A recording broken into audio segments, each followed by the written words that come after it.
is the president from Nordelf in Norfolk. Our supervisor for this contest is Bob Rogers of East London.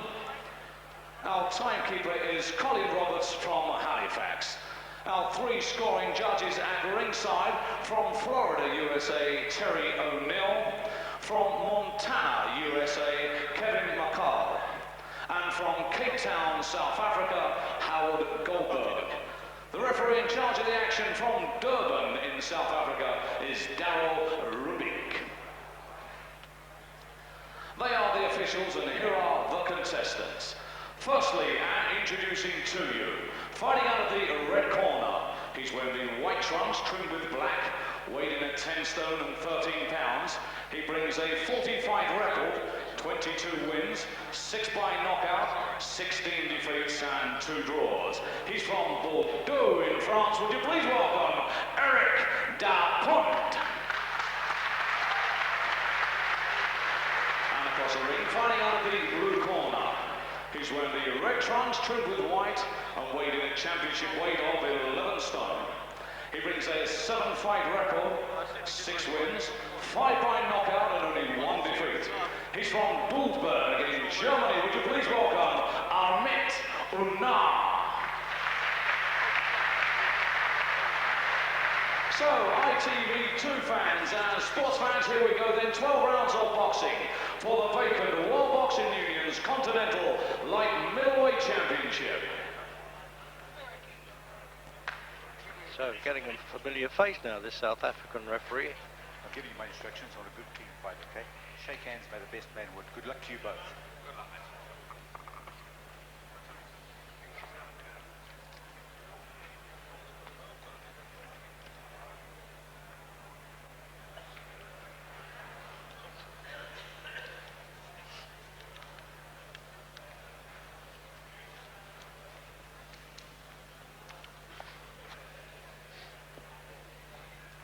Seconds out, round 1. Well, a very unusual fight indeed here at the Everton Sports Centre. We've got a Turk based in Germany, a Frenchman from Portuguese extraction, boxing for the WBU Continental Light Middleweight Championship. That's 11 stone, 154 pounders. And you'll have no trouble with identification. Apart from the red trunks, you've got the southpaw stance of Amit Urner, O-E-N-E-R. Hopefully, sorry about this, he's on a good earner. And Eric Dapont.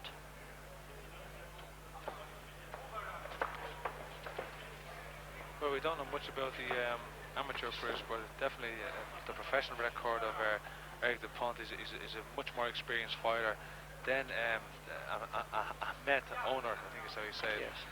And but as you know, Ahmet Oner is he's only lost 1 out of 7 fights, and he's been fighting as a middleweight, and he's a southpaw, so he's got a lot to his advantage, I think, well, in the first round at least, with the awkwardness and the physical size. But obviously the first round is only feeling that round. As this fight warms up, we'll probably see more clearly who was the favourite here tonight. Well, it better warm up, Steve, because these Scousers won't stand for it. They'll get the match at any moment now, don't worry. The posing's all right for pictures. Touching.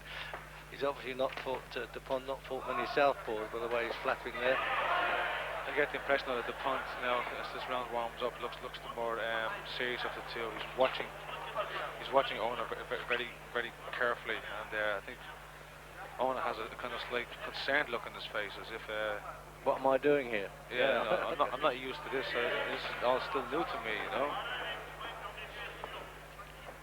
He's actually a student of economics and self-managed, and they must fancy himself a little bit, I know. He's 34, actually, the Frenchman of Portuguese descent. 40 fights, 122 of them, drawn a couple. With his experience, he looks like he knows what he's doing, knows what it's about. And I get the impression maybe he could be a puncher because he's leaning back, looking at that big right hand, which almost landed there. Got a few shouts from the back of the hall here for the Turk anyway. So 1 or 2 closed restaurants tonight while this is going on. Well, unless I don't know whether they're Turkish or not. I don't understand what language they're talking, but I suppose it could be Turkish, or Yeah, no, I'm a linguist when it comes to go on, my son. That's really what it's Oh, well, maybe, something like that. maybe Portuguese. I've always had a problem telling Turkish and Portuguese accents apart, but I'll take your word that it is Turkish.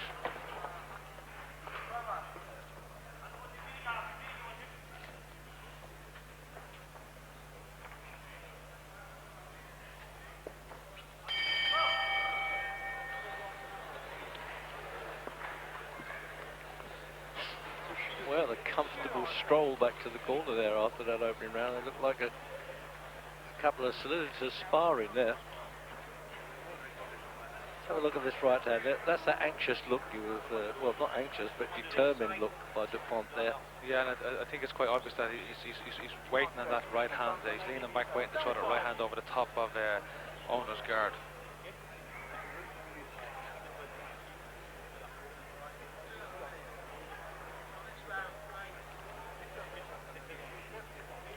Well, it all looks a bit new to him. As you say, it's only his 8th professional fight. As an amateur, he actually fought, believe it or not, the super heavyweight limit there, because he couldn't find any 10 opposition. seconds, corners. Took him 18 months to shed some weight, apparently, so he got himself into some kind of condition, but he needs the ring work at the moment. I have to agree, it does look a bit new to him, but I have to say his corner looked like they're quite new to the game as well, because I was just watching how they work the corner, and it seemed that they weren't too sure how to go about it, so I don't have a lack of confidence in the corner experience, neither the experience of owner either. Who knows, he may have something to show us tonight. We have to wait and see.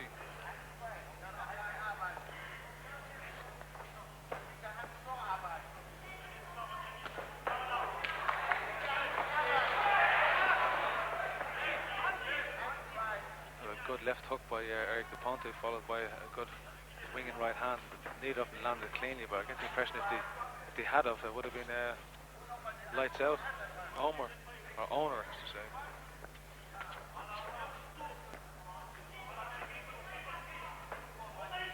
Owner's had a couple of wins actually against British fighters, Cuff, Chesterfield, Journeyman, Martin Jolly, and also against Michael Alexander. They're good wins against good opponents. Yeah, so he was well up. He was well up in the weight those days, though. He was 11 and a bit, or 165 pounders. Then he's come down a lot, down to 154. Well, I mean, amazing. Those were good wins. So maybe as the fight warms up, he probably comes into his own and probably will improve on himself. The performance so far. Well, he's got 12 rounds to do it, so I somehow feel that one punch is going to change all this. Either way. Definitely get the impression that Eric DuPont has power, because he seems to be waiting and looking to wing those big punches over the top of owner's guard. I think he still holds the Portuguese championship, whatever that means. I don't think there's too many good ones come out of there anymore.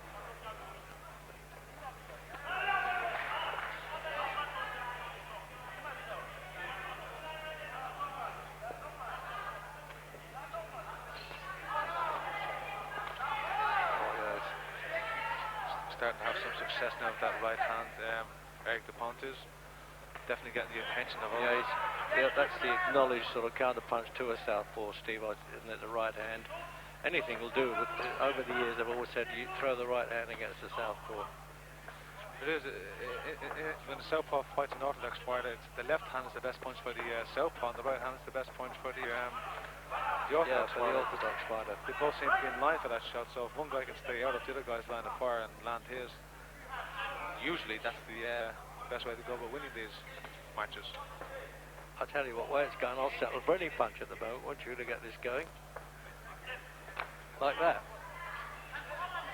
Definitely the punt is oh. Well, as you were saying, the first one that gets through there's banding him on the deck there, the South African referee giving him the mandatory 8, and it is not interrupted by the bell. He just continues counting. No, the bell's over. He has to finish his count once he starts. Good right hand from Eric DuPont. I was just about to say, it seems like he's waiting for that right hand. And let's have a look at it again. Chance to see it now. Whoop, straight through, wasn't it? It was a good shot. Yeah, it was. A good shot. Owner done well to get up, and he didn't seem to be too dazed by it, so he maybe has the ability to take a good shot. Maybe see it again. Yeah, right in the point of the chin. That was a good right hand. Vanity's a bit upset there, isn't it? He's a bit game there, getting up so quickly, or inexperienced. So Terry Toole, the Englishman, the matchmaker and former boxer, has gone up in the corner to try and put some words to Erna's ear. Although I don't think Terry Toole speaks much Turkish or German, come to think of it. Seconds out, round 3.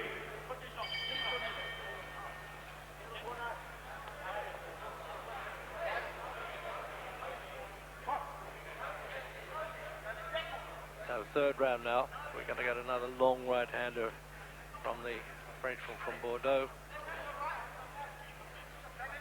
against the Turk from Germany, who does understand what's going on in the corner because he speaks quite a bit of English.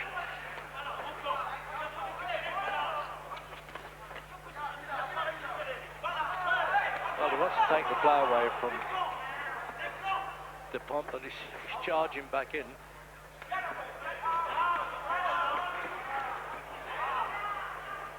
Pont has landed some good shots here now, which Experience is showing here, though, Steve, isn't it? he is. He definitely used a heavier punch off the two, and he's picking the shots well. And once again, what I love to see, switching from body to head and back down again, which can upset an opponent, especially an inexperienced opponent.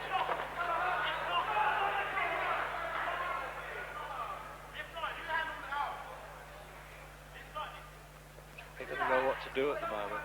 He's covered himself up there, you know, almost in a schoolboyish fashion compared to guys in the top range. It just does carry a little title with it. Well, Erners, I mean, I think I've been mispronouncing his name. I apologise earlier, Reg, it's my accent. Erners, he has taken some good shots, but he's still willing to have a go, you know. He's not afraid to come back and trade. No, I agree with you. The punt, so he's not sure how to do it, though. It shows on his face a bit. He's willing. He just hasn't got the experience or the knowledge. And maybe, you know, it was probably wrong to take this fight. He should fight at the level that he's at the moment and build up to this level, because he's fighting a very experienced fighter in Eric DuPont, and I think DuPont is starting to break him down bit by bit. And you know, Ernest taking a bit more punishment on this round, and it's starting to show on his face. It's getting a bit marked up to around the side of the head. See, early in DuPont's career, he fought Patrick Charpentier, who's the current European middleweight champion. You know, he's been in with some decent fighters.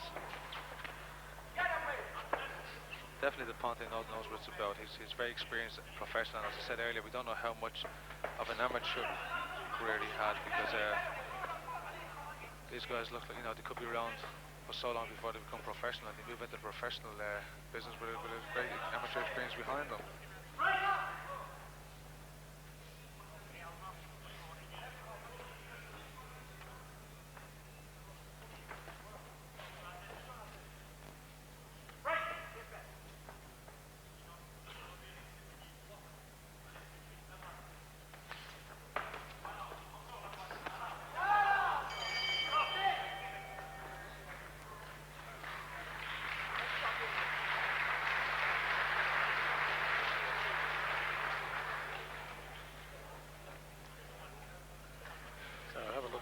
Again now, that's slow motion.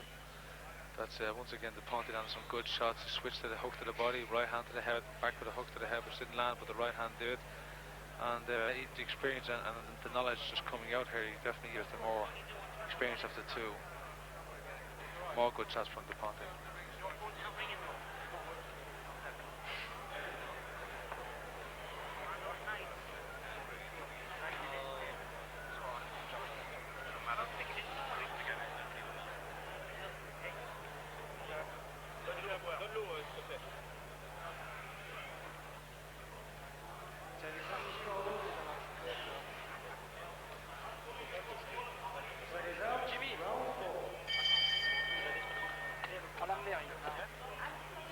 So coming out early for work there in round 4, the fellow who's taking the stick. I have a funny feeling that Erner, as you probably correctly pronounce it, a funny feeling that this could be his last round, because he looked very tired in the corner in between rounds, and DuPont looked quite relaxed and composed.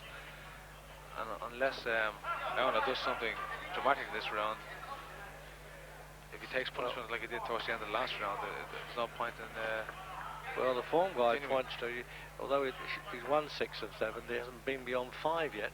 No. No, as you said earlier, he's willing, he's got heart, but he just hasn't got the experience to fight this level. And I noticed that in the last round, at one stage, he looked to his corner as if to get some guidance or tuition, but, you know, the guy has heart, and it's a shame that he has to, so early in his career, fight such an experienced guy in the Ponte.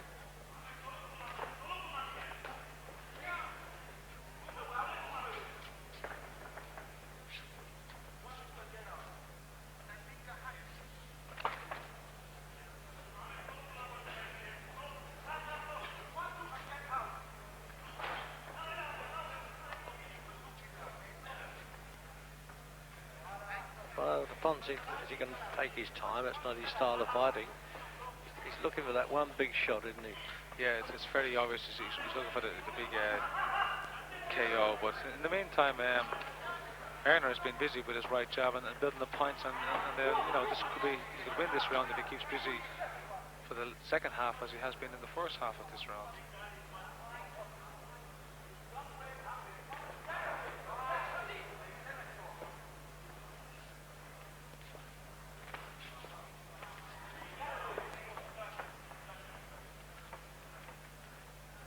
Certainly got a spiteful look on his face all the time, the Frenchman, isn't he? I tell you, it's enough to scare the life out of him with a minute to go in round 4.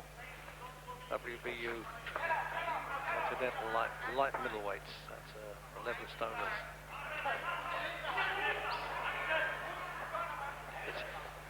He's just sort of disregarding the opponent now, isn't he, the Frenchman? He's just steaming in, saying this is, you know, an easy job. Yeah, he knows he's got 8 rounds to go, and he knows he's going to, you know, catch up with this guy eventually, and he's just taking his time picking his shots, and eventually he will land the big shots, and I think he's just got too much power for Erner.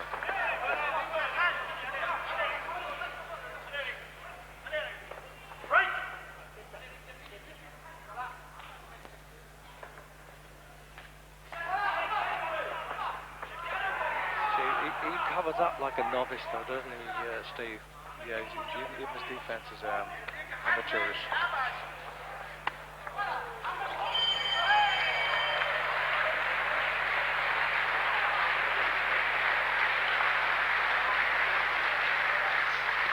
Well, a bit of applause there for the final seconds in the end of that round by the Frenchman. And here it is. Yeah, Erner's taken too much punishment for my liking. I don't think we'll be wrong. I think his corner should pull him out. Not, you know, he has shown heart. He has shown that he can take a shot, but he's just outclassed here, and it'd be best, I think, to pull him out of this fight because he's not going to get win. He might just get hurt. The corner there banging the canvas and shouting at him to do something, but it's very easy to say this from the outside, but when they're in there taking punishment, it's a lot tougher. Well, Terry Toole, you know, old fighter himself, he knows what it's like to have to dig deep, and I don't think this guy's got the ability. 10 seconds, corners. Flapping the tail to no avail there. Seconds out, round 5. I have to say, Reg, Terry Toole is the only one in the corner that seems to know what he's about. There's guys sitting ringside who are obviously fans of Erner's and they're bringing the canvas and asking, you know, to come back with something, but he's willing. He's got a bit of heart, but he's just not experienced enough to take on an old war horse who's been around like the Ponte. I hate to say old because he's only the same age as me, but in experience. Well, 34 is old enough. Come on. In experience, he's old. He's been around a while.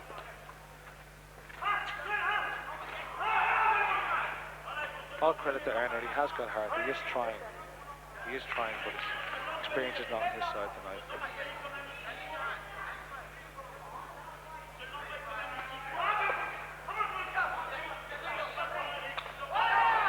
There's certain arrogance about DuPonte's fighting. Just I don't care what you're doing, you're going to get it, mate. Once again, DuPonte landed a really good right hand there, and he caught Erner on the chin. He caught him flush. Erner takes a good shot, but I'm not enjoying this fight now. It's becoming a little bit too one-sided. What we're seeing here tonight is a brave novice opponent who's in there, a very experienced puncher. And see, look, he's grabbing there, doesn't know what to do. He doesn't know what to do. For the sake of Erner, they should pull him out of this fight. You know, He's a young man. You know, he's got potential, but fights like this will shorten his career, and there's no sense in this fight continuing. Well, on the corner, man, I'm not too sure. I think Terry Toole might be the one that could make a sensible decision. Well, I no think need for the referee at this stage. He wants to try and give a guy a chance where there is a title tag available. Well, I think if Terry Toole maybe hasn't got the power, because not being a manager, just being a guy brought in to do the corner tonight, maybe it's not his say to call it, but I think Terry Toole would call it if he had the say to call it.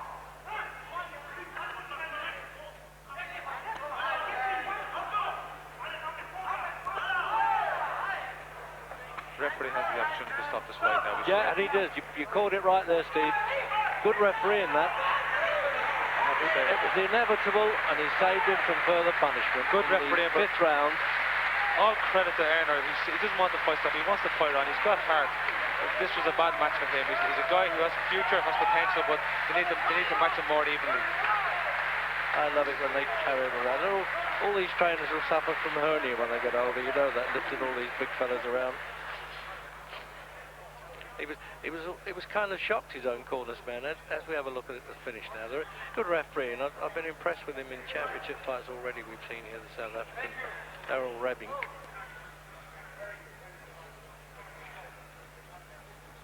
There it is, right through the middle there, whenever he wants. You could see it. There were sickness shots. He's too experienced for Erner. But Erner is he's willing. He's got heart, and he'll be back. He'll be back.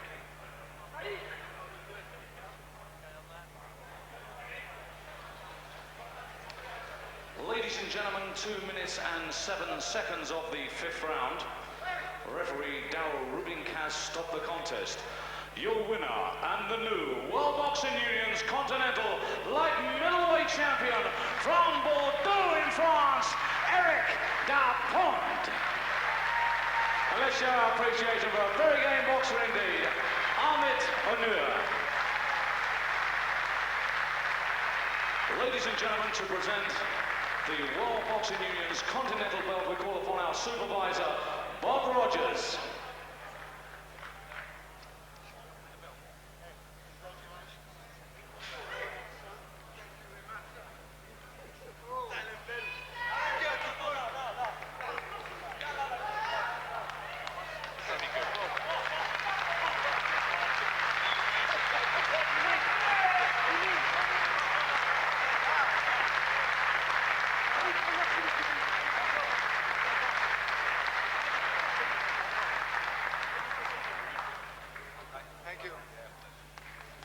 Marc, Eric, d'où vous ne trouvez pas de salle, vous pouvez toujours venir nous trouver au bureau de Génération Sensation. Après les arts martiaux, le noblard. Vous le savez sans doute, au plan international, il y a 5 fédérations mondiales à l'heure actuelle, 2 américaines, 1 mexicaine, 2 anglaises, la WBO et la WBU.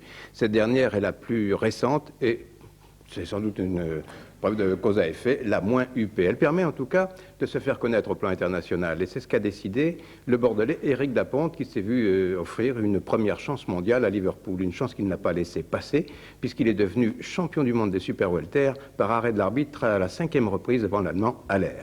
Éric Dapont, un sportif hors du commun.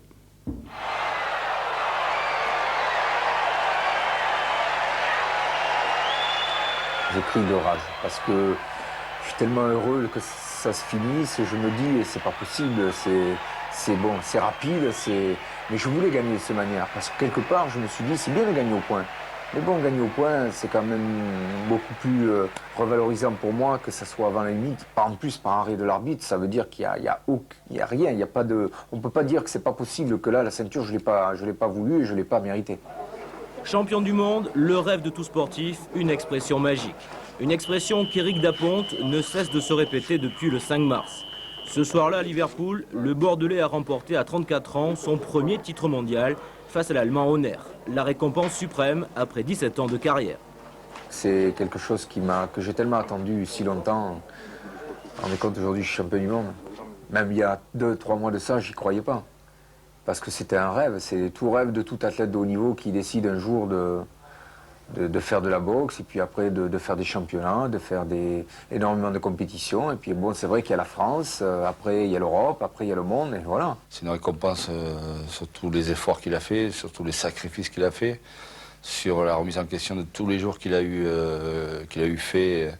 Et ça, on peut lui tirer le chapeau parce que beaucoup auraient abandonné. C'est un exemple pour pas mal de monde, parce que la volonté qu'il a, j'en connais peu qui l'ont. Jusqu'à son titre mondial, il y a eu en effet beaucoup plus de bas que de hauts dans sa carrière. Rien ne lui a été épargné, y compris le pire. Il y a 5 ans, Éric Daponte affronte Santiago à Martigues en demi-finale du championnat de France. Un face-à-face houleux, à l'extrême limite de la régularité. Le Bordelais l'emporte au point. L'entourage de son adversaire n'apprécie pas et l'agresse violemment. Bilan, 5 coups de couteau dans 1 à 2 cm du cœur, 1 mois d'hospitalisation et un traumatisme long à oublier. Tout était remis en question, même moralement. Je ne pensais plus remonter sur un ring parce que j'avais quand même la crainte de tout ça. Mais bon, je me suis battu. Je me suis dit qu'il faut quand même, quelque part, je voyais que ce n'était pas, disons, à cause de la boxe, tout ce qui m'était arrivé. C'était en dehors de la boxe, c'était clair, c'était un accident comme il aurait pu arriver n'importe où. Aujourd'hui, la boxe, je ne lui en veux pas, non, puisqu'elle m'a tellement apporté de joie, la boxe, elle m'a tellement apporté de bonheur. Des cerises, t'en as? Si aujourd'hui Éric Daponte est un homme heureux, ce n'est pas seulement grâce à la boxe. Sans sa vie professionnelle, il dirige une société de sécurité à Bordeaux et surtout sans sa famille, il n'aurait pas eu la force de continuer. T'auras pas peur? Mais si, je vais tomber. Mais non, tu vas pas tomber, je vais t'attraper. Pas vrai? Tu es fort, toi. Et après, j'ai sur... Ce bonheur lui fait même oublier le litige qui l'oppose à la Fédération française depuis le combat maudit de Martigues. Un litige toujours pas réglé et qui oblige le Bordelais, qui possède la double nationalité, à boxer avec une licence portugaise. Mais qu'importe, pour le moment, Éric Daponte ne pense qu'à une seule chose, rester le meilleur. Ce qui va être le plus dur, je crois, c'est de garder ce titre. Mais à mon avis, pour le prendre, il va falloir qu'il soit très fort. Parce que maintenant, elle est à moi, la ceinture. Et pour me la prendre, ça, il va falloir qu'il soit costaud. Le 17 avril, le Bordelais remet son titre en jeu, encore contre honneur. L'occasion d'écrire un nouveau chapitre de sa belle histoire. Eh bien, en fait, le 17 avril, l'Allemand a revu sa position, donc il a déclaré forfait. Il faudra pour Éric attendre le 14 juin prochain maintenant pour remettre son titre en jeu. Ce sera sans doute en Angleterre, mais on ignore encore l'adversaire. Le sport athlétique de Mérignac fête cette année son 30e anniversaire. Pour nous, une occasion de vous présenter une de ses nombreuses disciplines